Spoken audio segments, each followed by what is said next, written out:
Keelin Redmond, and I'm here to give you a little bit of information about a small piece of equine veterinary medicine. This is my assistant and male model, Tag, and today he and I are here to talk to you about the equine back. Let's talk anatomy. Wither vertebrae, thoracic vertebrae, lumbar vertebrae, sacral vertebrae. This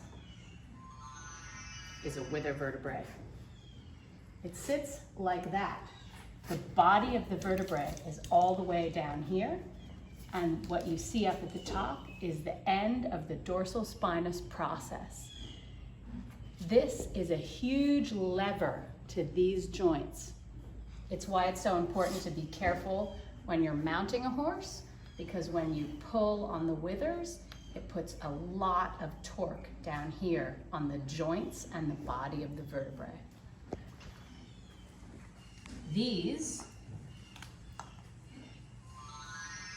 are two thoracic vertebrae.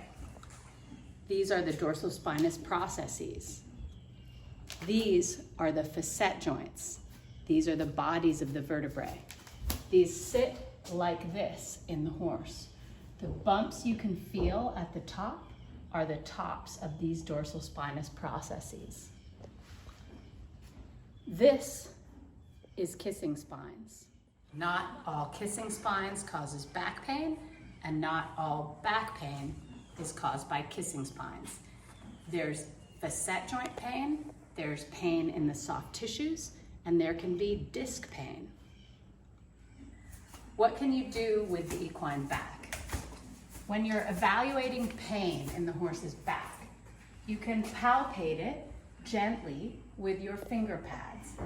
Do not palpate it with an instrument. Don't palpate the back with this. Don't palpate the back with this. Palpate the back with your fingers only. Warn him a little.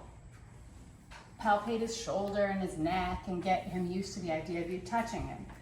And work your fingers from the top down like that.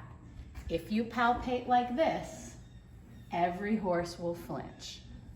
If you walk up behind just about anybody in the grocery store and run your thumb down their back, everybody's gonna flinch.